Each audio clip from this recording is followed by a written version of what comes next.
Imagine two people standing at the base of a mountain. The first person is you. You're fit, you're disciplined, and you're carrying a 100-pound backpack of cash. You start climbing. Every step is a struggle against gravity. Your knees ache, your lungs burn, and for every 10 feet you climb, the wind of inflation blows you back 5. You are doing 100% of the work, and the mountain is giving you nothing in return. Now, look at the second person. They're already halfway up, sitting on a bench, scrolling through their phone. They aren't even climbing. But mysteriously, their bench is attached to a hidden escalator that's moving them upward at 10 miles per hour while they sleep. That escalator, that's the first $100,000. In the world of money, the first $100,000 isn't just a number, it's a glitch in the simulation. It's the exact point where the physics of labor stops and the physics of capital begins. Before $100,000, you are a slave to the clock. In 2026, with the average rent in cities like Phoenix or Charlotte eating 40% of your paycheck, trying to save that first 100 grand feels like trying to fill a bucket that's been riddled with buckshot. It's exhausting, it's demoralizing, and honestly, the math is stacked against you. But Charlie Munger wasn't joking when he said you have to get to $100,000, even if you have to find a way to not eat. He knew that once you hit that milestone, the compound interest machine finally has enough fuel to start the engine. Suddenly, your money starts making more money in a single green day on the S&P 500 than you made in a week of overtime. Today, we aren't going to talk about saving money on lattes. That's amateur hour. We're going to dissect the brutal, cold-blooded reality of why the first $100,000 is a war of attrition, why the game gets 10 times easier the moment you cross it, and exactly how to bridge that gap when the world is trying to keep you broke. Welcome to the hardest and most important climb of your life. Let's get one thing straight. If you feel like you're running on a treadmill that's tilted at a 45-degree angle, it's not because you're lazy. It's because the mathematics of the first $100,000 is fundamentally rigged against you. When you start at zero, you have exactly one engine driving your net worth: your labor. Every single dollar that goes into your high-yield savings account or your brokerage firm is a dollar you had to bleed for. You traded your time, your stress, and your youth for it. In the early stages, specifically that $0 to $30,000 range, your investments are essentially decorative. If you have $5,000 invested and the S&P 500 has a great year, returning 10%, you've made $500. In 2026 America, $500 doesn't even cover a single month's grocery bill for a family of two in a city like Nashville or Denver. That's the psychological trap. You do the right thing. You sacrifice the weekend trips, you invest, and a year later, the market rewards you with a car insurance payment. It feels like a joke. It feels like the system is mocking your effort, but it gets worse. While you're trying to build that engine, you're fighting the gravity of the middle class. In the US today, the cost of being alive has reached an all-time high. We're talking about the triple threat: skyrocketing housing costs, the silent tax of inflation, and the predatory nature of interest rates. If you're carrying the average American credit card balance of $6,500 at a 22% APR, you are effectively trying to fill a bucket with a massive hole in the bottom. You're working 40 hours a week just to pay the interest tax to a bank that doesn't know your name. Then there's the lifestyle creep simulation. In your 20s and 30s, society expects you to level up. Your friends are getting Teslas on 72-month loans. They're going to $2,000 per head weddings in Cabo, and they're renting luxury apartments with rooftop pools they never use. Resistance isn't just about willpower, it's about fighting a culture designed to keep you at a net worth of zero. The math is brutal because in this first stage, compounding is invisible. It's like watching a tree grow in real time. You can't see it, so you assume it's not happening.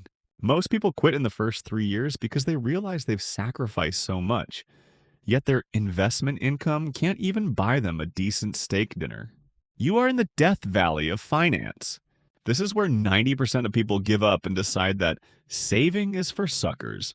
They see the mountain, they see their progress is measured in inches, and they turn back. But what they don't realize is that they aren't just saving money. They are building the critical mass required for the laws of physics to finally flip in their favor. To understand why $100,000 is the magic number, you have to stop thinking about money as currency and start seeing it as momentum. In physics, there is a concept called escape velocity, the minimum speed an object needs to break free from the gravitational pull of a massive body. In the financial world, $100,000 is your escape velocity. Think about pushing a massive 5-ton granite boulder up a steep, muddy hill. This is you from $0 to $100,000. At the start, you are straining every muscle in your body. You're digging your boots into the dirt, your heart is pounding, and you're drenched in sweat. You push for a month and you look down. The boulder has only moved 3 inches. It's exhausting. And the worst part is that if you let go for even a second, if you have one emergency or one moment of impulsive spending, the boulder rolls right back down and crushes your progress. You are the only source of energy in this equation. If you don't push, nothing happens. But something strange starts to happen as you approach that 6-figure mark. The slope of the hill begins to level off. You aren't straining quite as hard. And then, right at $100,000, you reach the crest of the hill.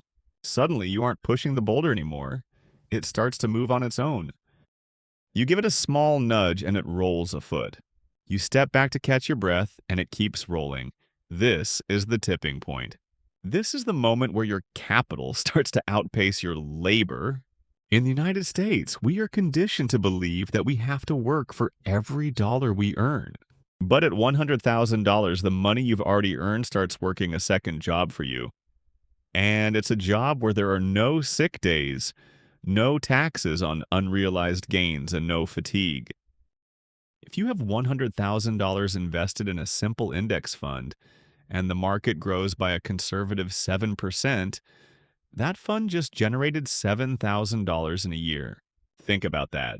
For most Americans in 2026, $7,000 is the equivalent of working an extra 300 to 400 hours at a mid-level job. It's the equivalent of a $3.50 per hour raise that you didn't have to ask your boss for. When you were at $5,000, a 7% return was a rounding error. It was $350. It didn't change your life. But at $100,000, that $7,000 is a virtual assistant working for you for free. This is where the psychological magic happens. When you realize that your money is now doing the heavy lifting, your relationship with work changes. You aren't just a cog in the machine anymore. You've built a machine of your own. The boulder's finally rolling down the other side of the hill, and your only job now is to make sure it doesn't hit a wall. Most people understand the definition of compound interest, but very few people actually feel it. We've all seen the sterile charts in high school economics textbooks showing a smooth curve going up and to the right. But in the real world, the world of 2026 inflation and volatile markets, compound interest doesn't look like a math equation.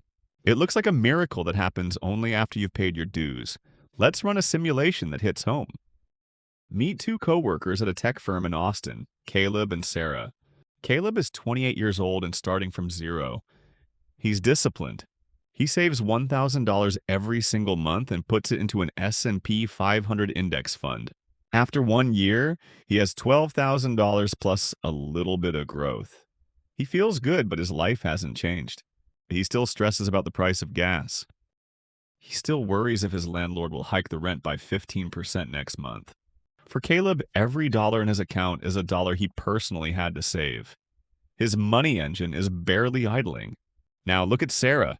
Sarah is also 28, but she spent her early 20s grinding, working a side hustle, and living with 3 roommates to hit that $100,000 mark. She also saves $1,000 a month, just like Caleb. But Sarah has a secret weapon. If the market returns a standard 8%, Sarah's $100,000 is generating $8,000 a year on its own. When you add her $12,000 in annual savings, Her net worth jumps by $20,000 in a single year. Caleb, doing the exact same amount of work, only sees his net worth grow by about $12,500. Sarah is moving nearly twice as fast as Caleb, even though they sit in the same office and earn the same salary. This is the unfair advantage of the $100,000 milestone. At this level, Sarah's money is effectively hiring a full-time assistant who works for her 24/7 for free, contributing an extra $660 every month to her portfolio. As the years go by, the gap becomes an abyss. By the time they hit $300,000, that 8% return is generating $24,000 a year. Think about that. $2,000 a month appearing in your account without you lifting a finger. In many parts of the US, that covers a mortgage payment. That is the moment you stop working for money and money starts working for you. The magic of compound interest is that it is backloaded. It rewards the patient and punishes the impulsive. In the first $100,000, you're doing 90% of the work. Between $100,000 and $200,000, you're doing 60%. By the time you're aiming for $1 million, your money is doing 90% of the work while you just sit back and watch the show. But you never get to the show if you don't survive the brutal opening act of the first $100,000. The most profound change that occurs at $100,000 isn't actually in your brokerage account. It's in the wiring of your brain. Up until this point, you have likely been operating in survival mode. When you have less than $20,000 to your name, every financial decision is filtered through the lens of scarcity. You're constantly playing defense, terrified that a flat tire or surprise medical bill will wipe out months of progress. But as you cross the six-figure mark, your internal identity shifts from a consumer to an owner. In the United States, we are relentlessly marketed to. We are told that our value is tied to what we buy, the zip code we live in, the brand of shoes on our feet. But once you have $100,000, you realize that true status isn't a depreciating asset in your driveway. It's the quiet power of having options. You stop looking at a $50,000 car as a status symbol and start seeing it for what it truly is. 5 years of compounding growth stolen from your future self. This shift creates what I call FU Money Lite. Now, $100,000 isn't enough to retire on a beach in Hawaii, but it is enough to give you a psychological buffer. It's the ability to sit in a meeting with a toxic boss and realize that you aren't trapped. You aren't one paycheck away from homelessness. That sense of security changes how you carry yourself. You become more confident, more willing to take calculated risks, and ironically, more likely to earn even more money because you're no longer acting out of desperation. Furthermore, your perception of opportunity cost becomes razor sharp. When you're broke, $100 is just $100. But when you're an investor with $100,000, you know that $100, given enough time, is actually $1,000. You start to value your time and your capital over stuff. You begin to notice opportunities that were invisible before. You have the liquidity to jump on a real estate deal, invest in a friend's promising startup, or pay for a certification that doubles your income. Before $100,000, you were a spectator in the game of capitalism. After $100,000, you are a player. You've moved from the sidelines to the field, and for the first time, you're playing to win rather than just playing not to lose. In 2026, the old financial advice of just work hard and save 10% is effectively dead. With the average rent in American metro areas hitting new peaks and the cost of basic groceries remaining stubbornly high, getting to $100,000 requires a tactical, almost surgical approach.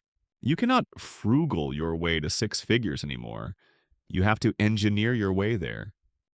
The first step in this 2026 strategy is aggressive tax optimization. In the US, your biggest expense isn't your rent or your car, it's taxes. To hit $100,000 fast, you must use the government's own rules to your advantage.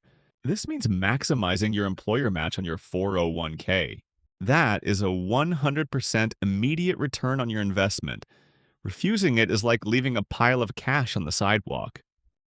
Beyond that, you need to be aggressive with your Roth IRA and HSA, health savings account. The HSA is the holy grail of American finance. Tax deductible going in, tax-free growth, and tax-free withdrawals for medical expenses. By lowering your taxable income, you effectively give yourself a raise that the IRS can't touch. The second pillar is income velocity. In an economy where a starter home in a decent suburb costs $450,000, a single W-2 income is often not enough to provide the escape velocity we talked about. You need to leverage the side hustle culture of 2026, but not by trading more hours for low pay. Focus on high-value skills, consulting, digital real estate, or niche freelance work that can be done in the margins of your day. Every single dollar from this secondary income must be invisible to your lifestyle. It goes directly from the client to the brokerage account. If you don't see it in your checking account, you won't spend it on a weekend trip to Vegas. The third and perhaps most difficult pillar is social decoupling. We live in the age of performative wealth. Instagram and TikTok are constantly feeding you images of people living the dream, traveling to Amalfi, wearing designer labels, and driving luxury SUVs. In 2026, the pressure to keep up with the Joneses has moved from your neighborhood to your pocket. To hit $100,000, you have to be willing to look broke to your peers while you are actually getting rich. This means keeping that 2018 Toyota for another 5 years. It means living with roommates in a slightly less cool part of town. It means saying no to the $200 group dinners. You are trading temporary social status for permanent financial freedom. Finally, you must automate the grind. Decision fatigue is the silent killer of wealth. If you have to choose to save every month, eventually you will choose wrong. Set up automatic transfers so that the moment your paycheck hits, the money for your future is gone before you can even think about spending it. In the death valley of the first $100,000, consistency is more important than intensity. It's not about hitting a home run with a meme stock. It's about the boring, repetitive, unsexy act of buying index funds every 2 weeks, regardless of what the headlines say. You aren't just building a bank account, you're building a fortress, and every dollar is another brick. The first $100,000 is not just a financial milestone, it is a trial by fire. It is the moment you prove to yourself that you are no longer a victim of the economic machine, but a master of it.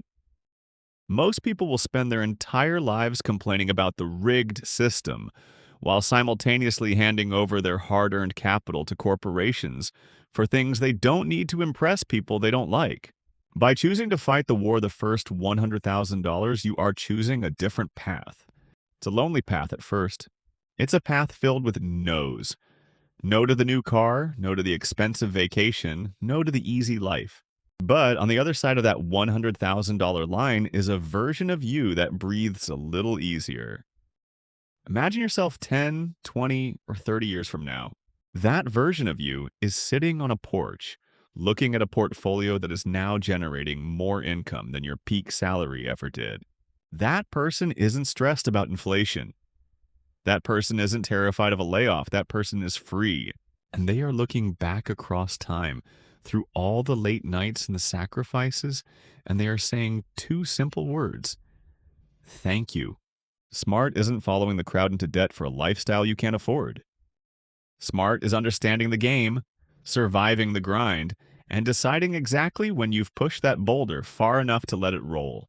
The first $100,000 is the hardest, but it's the only one that truly changes everything. Start pushing. Your future self is waiting.